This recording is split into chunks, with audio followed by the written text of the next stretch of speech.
Welcome back to Online Darts, everyone. First of all, apologies, there's a bit of background noise. We'll do our best to edit it out, but we're trying to cram one in between sessions, Mason. Arguably one of the most bonkers sessions I've ever seen. Yeah, it was remarkable, wasn't it? Yeah, starting off with Luke Woodhouse, wasn't it? And we were thinking, oh, he's done well. He's made the quarters. Tough game. Played beautifully, didn't he? He was rock solid. And then Luke Humphries going out to Watamino.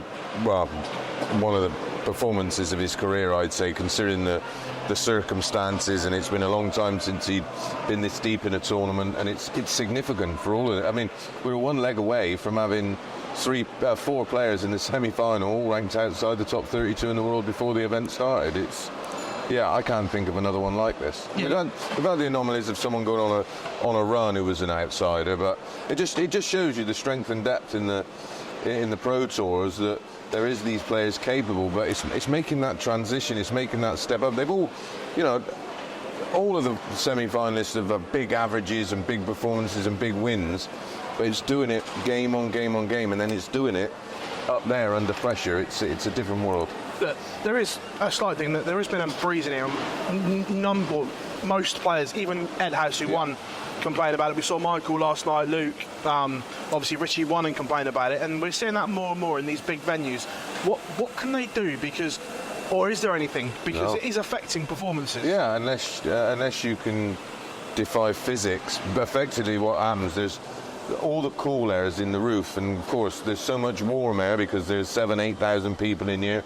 All the kit, the warm air rises, it's a cool air, and because it's this shape, it'll just and it's nominal. I mean, the only solution, I suppose, would be to throw a heavier dart. But in fact, today probably the one with the lightest throw would have been Ricardo, and he didn't bat an eyelid at it. And it's just one of them things. This is quite funny, Phil. You've got the floor cleaner. Sorry, mate. See, this is what happens when we do real-time interviews, mate. This is real time. The cleaners are working round us. It is. I was talking about it, guys. It's remarkable that they can turn this around in that couple of hour window, and they don't just sort of tidy up. They literally wash the floors, wash the tables, and set it all out. It's a serious operation. You're all right, mate. Yeah, look, it's not live. Look, it's mental. But the darts in general now, we've seen Mike De Decker win for the first time, possibly Danny Noppert winning for a second time, or another first-time winner. This is real uncharted territory that, although, yes, Luke Humphries has dominated. Yeah, he's dominated the big TV ranked majors. But the rest now are catching up, and the field is as close as it's ever been. Yeah, and more evidence of that, like you say, with the three semi-finalists we have. I mean, Richie Edhouse a few weeks ago knocked in that remarkable 120 average. He's got a tournament average year of over a ton. He's had a near 110 average. So it's no shock. The only shock is he's doing it up there. But yeah, I mean, look how many different winners we've had on the Euro Tours. Look how many different winners we've had on the Pro Tours. Like I say, the only dominant thing is Luke Humphries in the most important tournaments. And to be honest, today he just ran out of ideas. And is it down to the schedule? Does that play in its part? Who knows? One thing has thrown up here is the Grand Slam qualifying criteria. We're going there straight away. We're limited for time. We're going in. Now, because of the way this works, whoever makes the final is guaranteed, meaning Damon Hare and Chris Dobey will have to go to the qualifier. And now this is if buts or maybes, but Chris Dobey could win 5 Players' Championship events this year. He's on 3 at the moment. He wins the last 2, that's 5. Yeah. And not be in. We've got multiple people in the top 10 in the world. Yeah. Not in. Now, 2 points of this. One, if you're in the top 10 in the world, have you earned a free pass to be in everything? And 2, is it right? Winners of TV events, I get, but should runners-up be going in? Should we be prioritising people that are actually winning things? I think it's a double-edged sword, and I like that shout. For me, I think the way they have the qualifying system now is fine. And then if you run out of players, then you then look at Euro Tour wins, and then if you're still not filled the 32 quota, or maybe the 28, or maybe 30, you go down then to Pro Tour wins. I think that would be the most sensible thing to do. And if you had a rare situation where you had 2 players on 4 Pro Tour wins, you take the higher rank. Right, that's what it's done at the moment. If they're level on Pro Tour wins, here's the highest rank. But yeah, listen, I don't want to see 8 players, or 9 spots available at the moment? 8 qualifiers. 8 qualifiers. Roll up and come out of Leicester and they've just had a good draw and won 3 games. When you've got players like Dobie who might turn up, have a bit of a mare, someone play out of their skin. It used to be only 2 qualifiers in the Slam. It should go back to that, and I would reward the loyalty from those doing the tour and trying to qualify. Well, the other one on the Slam, since they've ranked it, obviously, look, it's great that all these places go to Dev Tour, Challenge Tour, affiliate tours. I get it. However, because it's ranked, should that rank money be leaving the system? Or if they want to do that, does the Slam have to go back to be unranked? Yes and no, yeah. It's one of those. Development tour and challenge tour are for developing players or players who've come off, and why? If I would let them play in a qualifier.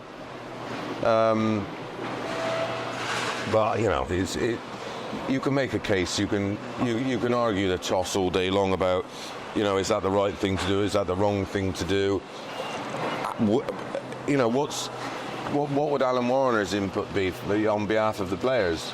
If I'm on that Pro Tour, I should be priority for all the main events. It's a bit like the women's series and getting spots. I suppose in terms of the World Championships, go on, my love, you're right. Because there isn't a women's World Championships within the PDC, I suppose. Yeah, the women's series winner should get a spot, and I suppose the person who's top of the ranking should get a spot. But Grand Slam spaces and all that, no, not having it. Off the back of this as well, and it relates to the Slam, obviously, we know Gezzy's going through a tough time at the moment, mentally more than anything, and off the back of it, he's pulled out of Pro Tours. He's not even going to try and qualify for the Slam. He's also pulled out of his exhibitions coming up as well. Does he just need to put the darts in the cupboard, forget about the sport for a period of time to get his head right? Yeah, it's no secret. I love Gezzy to bits. We're good pals. Love being in his company. I spent a lot of time with him this week on our way here, and yeah, it's just like the spark's gone. I think the love of the sport has gone. He's in, what is he, 8 years a pro? Something like that, yeah. 7-8 years as a pro. He's probably played more darts than somebody like Taylor did in 20 years because of the demands on the players. I just think he's burnt out. I think he's burnt out, and it's not the darts that burns you out. It's the being away from home, the missing your kids, missing your missus, on trains, on planes, lack of sleep. It absolutely wrecks you. And when you got, I mean, as you know, I'm putting in a lot of hours at the minute, right? And it's that, because you can't just turn up and play. You got to put the hours in, and I'm sort of trying to sort of replicate their preparation. I've had a couple of sessions with Rob Cross just to pick his brain. How much do you practice? How long do you practice? Is it any different to how I used to do it? And even that's absolutely mundanely boring, but exhausting. It's like, especially when you're trying to do other things. I just feel for him. He's given so much to the sport. It's absolutely box office. If the way social media and things is now, if we had the version of Gezzy who was winning world titles and picking up tournaments, you know what I mean? He'd be everywhere. But yeah, I think, I personally, if I was him, I'm not sure where he is in terms of playing in the Premier League next year. I'd get all of his commitments done this year, not play in the Premier League, and go and sit on a Caribbean island for a month and just switch your phone off, take your missus and kids with you and just chill out for a month, and then if you don't miss it, then you're no longer in love with the game. Is he underappreciated in the sport, do you think? Hugely. Because Listen, most of the people that abuse him, give him shit, wouldn't say anything to his face, because that's the type of people they are. That's why they have that, they act in that football crowd mob mentality. And it hurts him. Listen, when I hear, I've said to you before, when I'm either in the presentation area or outside the comms box, and I can hear him getting racially abused, the only reason it's accepted is because he's white and he's Welsh, and it's not acceptable, especially when he's 2 young children, his wife sat there. Yeah, 100%. You know what I mean? It's and he's got to play through that, as well as all the other knobheads screaming and whistling and booing. I'm amazed he's lasted this long, because I would have gone, ta-da, morphed. Are you worried that he walks away altogether right now?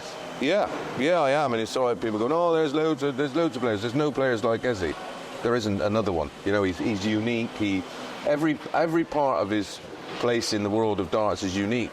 Come from he was pro, semi-pro in another sport, to take up another sport at that age and become world number 1 and world champion. We should be embracing that. That should be a selling point for our sport. This is what you can achieve. The door's open in darts, you know, and that's another element that. Listen, if you're good enough, you're good enough. You'll make it. Well, or you'll make a good living, and the rest of it's down to hard work and dedication. And yeah, I think it's quite sad. Well, you touched on your own game there, so as a top thing. First of all, are you still gutted about because you played, I commentated on it. Yeah. Roles reversed for it. Yeah, that's right. I commentated on your game, and look, you pushed Neil Duff to the absolute max. Someone that has won a Lakeside World title recently. So there's still spark in the Mase game. Yeah, listen, I put a lot of work in for that, and there was some raised eyebrows from the lads in the practice room going. I had a good session with Robert Thornton, and he'd be the first. I just wasn't missing doubles. I was playing lovely. Even my throw is different when I go on stage. I always say you can't practice shit in your pants. And, you know, having not done anything for 2 years since I won a week down at Modus, and then, so in terms, look, I hit 6-180s, I had opportunities, I was missing doubles, but if I'm missing them by that, I can make an adjustment. But when you're putting them on the wire and they won't go in, but, Neil Duff was, a right winner. He's still very much a full-time, although he's eligible because of his age, he's very much a full-time pro. He just had 3 weeks down at Modus. I mean, that's the kind of, if I could put myself through it, that's the kind of preparation I need. But I've had 1 day off the board since that. No sulking. I was pissed off, because I do feel like it's funny, even at this stage, the game still dangles the carrots, or it gives him one hand, take away in another, and like all the lads are like, mate, you were brilliant, don't worry about it, come back, go again. And that's exactly what I'm going to do. Don't tell anybody, but I bought me darts here, and I've been practicing on the board backstage. Well, when you put yourself back into this environment, I raised an eyebrow because I had that great interview with you where you laid it all out, and darts put you in a horrible place that I wouldn't want anyone to go to. But are you surprised how much that you have enjoyed it by going back into that environment? I've absolutely loved being back around the lads again, the camaraderie, the banter. I am. I'm really enjoying it. Like when I first started, I'm 20 minutes in, and I was like, and Charlotte's like, no, back down you go, get on the board. And I've been fairly disciplined. Got some great lads in the pub. Jack Ryder, who was a really good youth player, I've sort of managed to get him back sort of involved. He's back playing county, so he gives me plenty of action. All the lads, Sai and Kiki and all the lads, like they're always ready for a game. A best to stay on, best of three winner stays on. So that keeps me on my toes. And then when we're shut in the day, that's when I sort of work on elements of my game I'm not happy with. So I'm putting myself through the torturous practice routine of you go from 1 numerically to the ball, and you've got to hit 2 doubles in 1 visit before you can move on. And some days that takes 20 minutes, and then other days it can take an hour and 20 minutes, and it's mind-numbingly frustrating and boring, but that's what I got to do. So I'm looking forward to Sunderland, less than a couple of weeks away now, so I've got early flight home tomorrow on purpose, so tomorrow afternoon I can hit the board. I'm being picked up from the hotel at 4 a.m. Are you going to Cologne? No, I'm going to Düsseldorf. I'm on something similar to Cologne. Düsseldorf, and then into Board. I think I land at 7:45 in the morning. So nice. Yeah. So the quick trip down to Ilkeston, and then probably have a nap, and then on the board for 4 hours in the afternoon. The draw's thrown up an interesting Yes. one as well. No, hands up. We did the draw, Yeah. but it's a repeat of still one of my favourite ever lakeside games, and arguably games ever. What was your thought when that came out? Well, we took Ruben to Jamie Caven's academy that night, and we managed to nip away early because obviously it was on your YouTube channel. So we're sat there. We literally got home, got in our dressing gowns, got myself a glass of wine, and sat there, put the laptop on, boom, literally 8 o'clock, go live, and I said to her, I'm getting Martin Adams. It's like it's destiny, because although I did want that whole 1 year to give it a go, I think if this goes wrong, I don't think I'll be getting a wild card. I mean, I've been given a great opportunity in these two events, but it's just not worked out for me. So if I don't get in the Worlds next year, I think that maybe that'll be that. So yeah, this is real last chance saloon. But I may get a wild card, but you know, there's players who are better than me and have got big names who are potentially going to be losing their card and maybe giving the seniors a go, and they'll and rightly so, and rightly so, the players who have committed to the tour, they'll get the places. So yeah, so it is very much last chance saloon. But yeah, when the draw come out, and it was the last draw out, wasn't it? And I was like, I have got him, and we were like, not because I think I can win, just because of the history. Yeah, 100%. And incredibly, we after that match, someone booked us for an exhibition in his own hometown. And they wanted to play the same format as the game on a big stage. It was obviously sold out. It was crazy atmosphere. I was getting pelters. I went 4-1 down and won 5-4. You couldn't make. Everyone thought it was a fix. You couldn't make it up. I was like, it was. I was thinking that never. And of course, you know, it's like things like you go, nah, this ain't happening. And yeah, I went 4-1 down and come back and won 5-4. And me and Martin haven't played since. But in the last probably 5-6 years, we spent more time in each other's company, and you know, he didn't used to like me, and rightly so. I was a horrible little shit. But we got on really well now, and you know, he's been a fabulous ambassador, and he's still a fine player on his day. Yeah, look, unfortunately Phil won't be there. Not the probably way he wanted to end it, but if he isn't fit, he's made the right call, because he doesn't want to go up there and I'm going to say embarrass himself, and we don't want to be remembered the last time ever, him averaging 50-something or something like that. No, that wouldn't be fair. No, I didn't think it was a good idea. When I found out that he didn't throw a dart for best part of 2 years, and everybody was sort of trying to convince me, no, it'll be fine, it'll be fine. I did something similar, and it's like starting over. And there was still moments where he was producing. But if you're then carrying which he was, an ailment, needing a new hip, he couldn't practice. So as much as he was game and wanted to really try, he was not a natural talent. It was all work hard. It was all hard work. You know, I remember practicing when he won 10 world titles, mate, and he was still doing 6 hours a day, 2-3 hour sessions a day, and putting himself through the ringer. And I was like, Phil, you've got like fucking 8 million in the bank. You've won 10 world titles. What are you doing? Go off into the sunset and enjoy yourself. Not a chance. And that's what made him unique. He you know, it's like the old silk pajamas thing with Marvin Hagler said. You know, when you in silk pajamas. Do you want to do your 5 a.m. runs? Yeah. Do you want to get up in that cold 5 a.m. morning and go on the road? And that's why I think I admire him even more, because he still had that drive. WDF prize money has been announced. A lot of unhappy people. The prize fund is down. Yeah, again, there's still a fabulous first prize for the winner, but then the drop is remarkable. Why have they got a promotions company doing something? Why are WDF promotions involved? No, we don't get to speak to anyone from that, so I've got no idea. But yeah, there's not enough money in the kitty anyway. The player's contract says this is a WDF promotions tournament, which has nothing to do with the WDF. What is going on? It's just like, Listen, I'm chuffed for the players that have committed to the tour and are going to experience getting up on that lakeside stage. The ticket sales have gone well, which is brilliant news.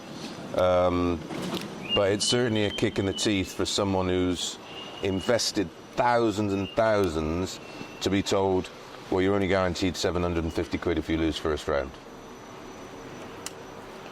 Why not? Well, surely they should have made the winner's prize less, and then... Where's the ticket sale money going? I've got no idea. You would like to think that's going back into the prize fund, but I don't know that. I'm just... Hopefully that is what's happening. Yeah. Listen, well, for one, I'm amazed that Lakeside's still there, but it's only there because there's internal family issues with regards to the will, since dear old Bob passed away. But you would think whoever sort of okayed it would have enough common sense to go, look, we understand you haven't got any money, so what we'll do, you have the ticket sales, we'll take the hotel rooms and the beer sales and the food. Well, I think that's what I think. I think the WDF did price it themselves this year, and I think they are in control of tickets. That's what was. Have you seen how many tickets have been sold? No, but only from what's on the website, right. And the 2 weekends have sold very well. Yeah, they have. Yeah, two weekends are very good. Yeah, listen, the midweek's always going to be a tough sell. You know, you only got to look at some of the Euro tours on the Thursday. They used to be a tough sell as well. But yeah, listen, I'm pleased for all the players that have committed and are going to get that opportunity to A, become a WDF World Champion, and B, for those that's going to enjoy the stage. But still no details of a TV deal? No, nothing yet. So how can you get sponsorship when you haven't got a TV deal? It's just commercially, it's just so inept, and it's just, and then they just don't. You can give them all the advice in the world, and you can point them in the right direction for free. You know, how many interviews have we done? How many ideas? Well, not ideas. They're what work in the PDC. It's just a smaller model. There's no reason why it won't work with the WDF, but nothing's changed in terms of that. Ollie would do it his way, and this is the only way to do it, and this is what we're doing. And well, look how the BDO ended with the departure of those involved. Yeah. Do you think, though, that obviously with only 750 guaranteed next year, it'll make international players think twice about trying to qualify next year? Yeah, they won't bother, will they? I think they'll play their home events. Yeah, but they're not going to travel. They're not going to come. But if you're Australian or from Canada, or you've got to enjoy a ridiculous transatlantic flight, that 750 won't even cover that. Never mind your time off work, and then your hotel bill, and then your spending money. And the fact that 750 quid, they're going to take a percentage of that because you're overseas and it'll be taxed. Taxed, yeah. Yeah, I'd have rather have seen it 40 grand a winner and 20 runner-up, and then the rest of it sort of divided. And how much is the women's getting? 25 and a lot. 25 and 8, I think.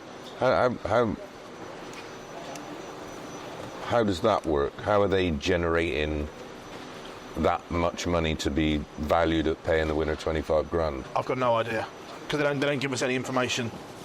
Because that's a huge percentage of the money available. Interesting. Yeah, interesting. We constantly have this equality thing in sport, don't we? And people say, look, why are women footballers paid less than men? Well, men generate billions in revenue, and women generate millions. Don't disagree. You only have got to look at the percentage share that women's football took out of the World Cup in relation to how much it's generated, or how much the rights were, to how much the actual males get less. Yeah. So I just wonder where they come up with the concept. Well, we'll pay. I mean, if the women's game has sold half the amount of tickets than the men, I suppose they're entitled to half the prize money. Just picking this back up because we hit the timer. I'm coming back to obviously here. Look, we know he's just lost, but Gary Anderson is starting to look Rolls Royce yet again. Look, he ran into an incredible Richie Eddowes performance. But what do you take on his a stance again of I will not go back to the Premier League? Yeah, and he don't need to.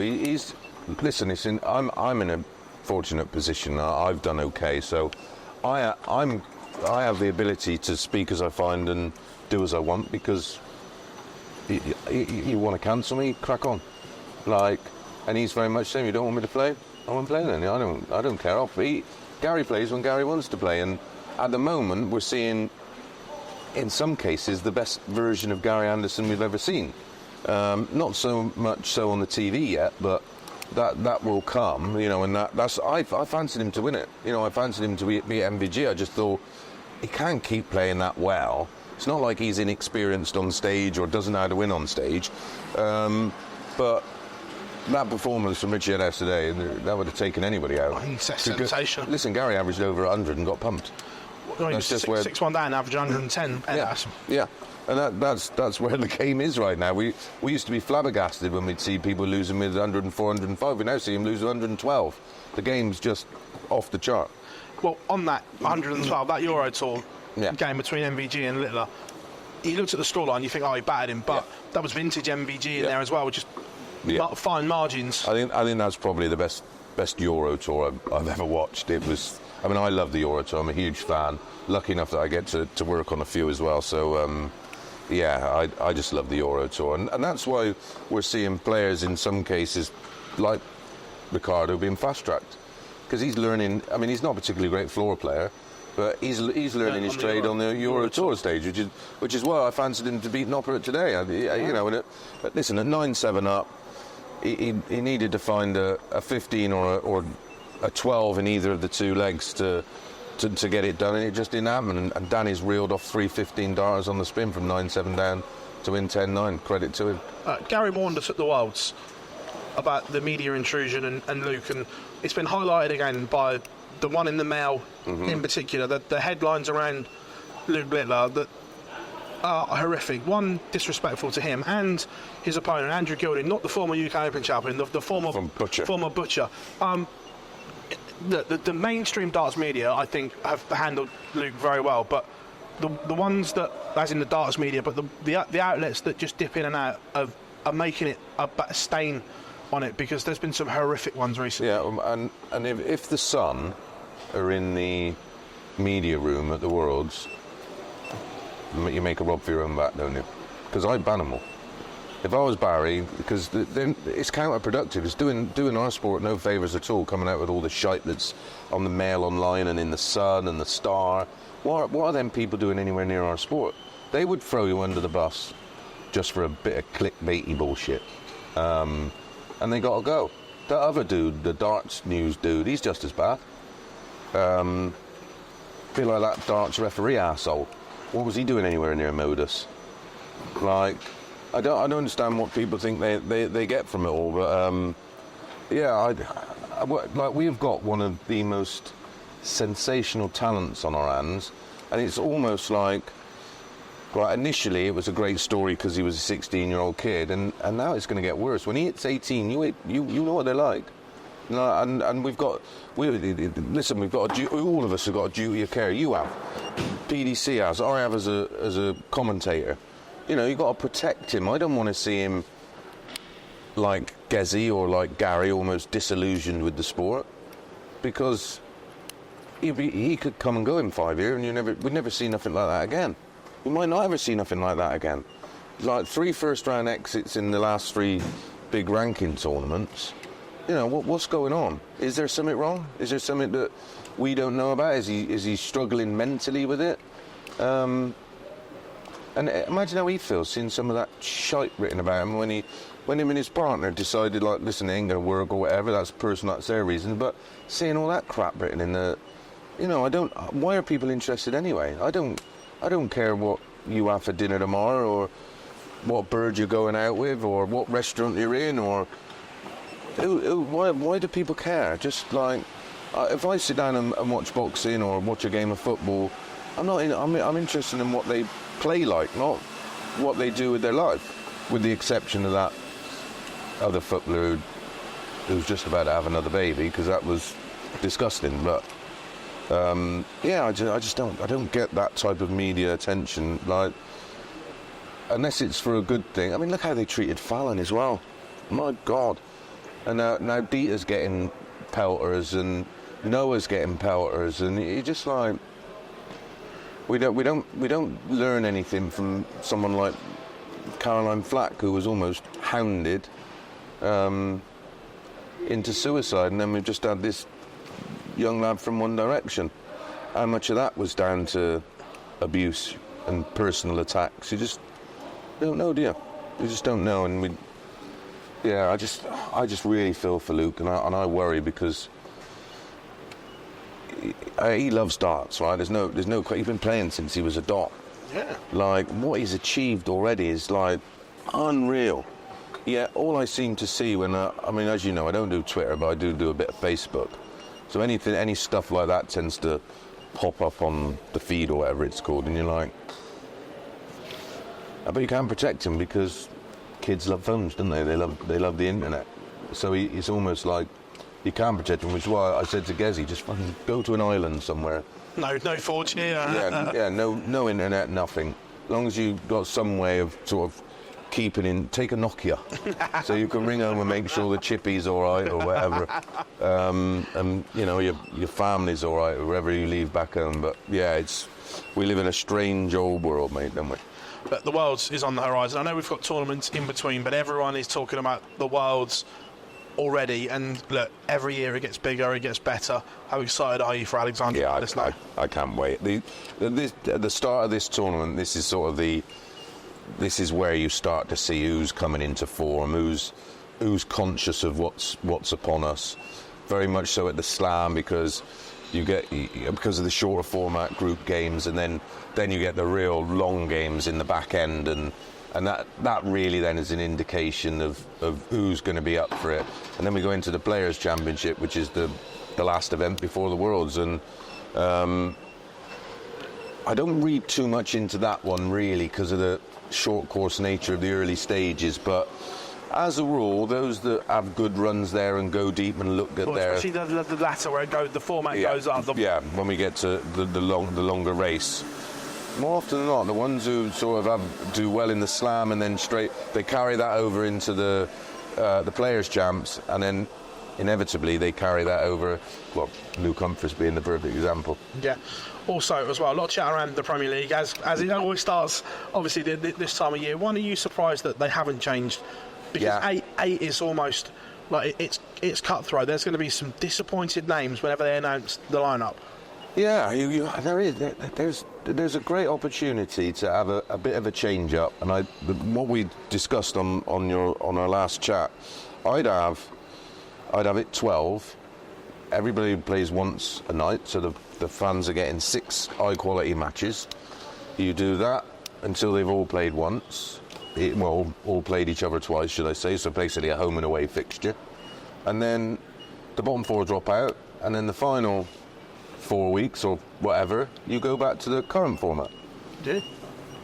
A point system, so you get to see your 12 players. There's no excuses. You've all played each other twice. If you're not in that top 8, that's it. You get relegated off, and then we go back to the original format where in the last so many weeks, and then it pleases everybody. Then the fans are only getting one less game, so make it a draw opportunity. The bookies would love that because it gives a different element to the betting. Maybe, I don't know, do it 12 legs. So the punters are still going to get their value for money. You've got the element of getting 1 point for a draw, 2 points for a win. Everyone's pleased. But also, I look at all the most iconic Premier League moments, whether that be the walk-ons or the big averages, are all from the old format. Yeah. Because they're having to play multiple times, we're not getting those big 110 averages on a regular basis. And then you're not gonna be gassed, or like so much could happen in between. You know, that's why dealing with these is so tough. What do you do? Do you just stay in the practice room and chat? Or do you go and sleep? You know, it's like sometimes if you just sort of, you know, don't realise and you end up having a nap for half hour, you wake up and you feel like shit. Yeah. So I don't get me wrong. As going as a fan, I loved it. I went to the Nottingham one, and I absolutely loved it because you got to see a winner. Yeah. But then the other flip of the coin, if fans are disappointed they don't get to see, and it's too samey. I mean, I know there's going to be some changes this year. Already know Gary's taken himself out of the pot. I'm pretty sure that Gezi wouldn't don't fancy it. Not unless there's a massive change. It's going to be hard to justify Peter Wright. Yeah, I can't. Back-to-back years finishing bottom. It's also going to be hard to justify Michael Smith. Well, yeah, because post-Worlds, he's outside the top 15, isn't he? I think at the moment, he's 15 at the moment. Right. But with so many players between him and we're going to overtake him. Those three, it's going to be hard to. Yeah, no, I'm with you. Because, you know, and they got to base it on the here and now, haven't they? Like, it's got to be based on what's happened since the Premier League. You know, obviously, Luke Littler's going to be in irrelevant of ranking because he's the defending champion. Humphries is going to be in cross. The top four currently, as we record this, is Humphries, MVG, Cross, and Chisnell. Yeah, they're the five. Littler. 6. No, sorry, Littler makes it 5. Yeah. So you've got 3 places, and you've probably got 10 potential players to. But if you did it 12, it would just be so much easier. It's one less game a night than the current format. The tickets are sold anyway, so that you ain't got to worry about that. I think it gives a lot more jeopardy. And then you just, for the last sort of 5-6 weeks, you just do it the old format, which gets you from 8 to 4 to 2 to a winner.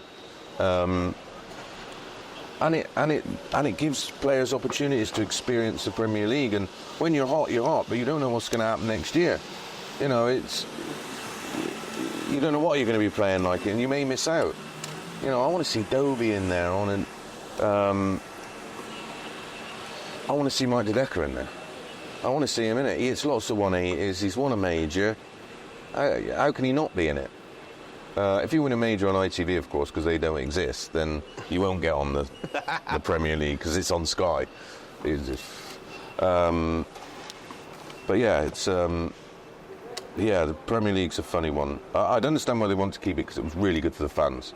I don't think it was particularly good for the TV viewers, if I'm honest, because the feedback, you know, you get, because obviously having a pub, you get to see hundreds of thousands of people like coming in through the doors, coming in to watch the darts on a Thursday, and they're all, it's a bit samey, it's a bit boring for me. But yeah, fair enough. And by doing it this way of the home and away with 12 players, you're not going to see the same games every week, which is what was happening a lot in its current format. But ultimately, listen, it's a great spectacle. It's great for the live fans that attend, but for me, it's not perfect. Mate, absolute pleasure. I know you've got bits to do, and the fans are going to be coming back in a minute. We've squeaked a quick 45 minutes. We'll have to do our next one. We'll do a Q&A. So you'll have to put a post out there. And we will. People got any questions? We'll go through the best 20 questions. 100%. So we fitted this one in literally between sessions. Pleasure as always, Pleasure, buddy. pal. Take care, mate.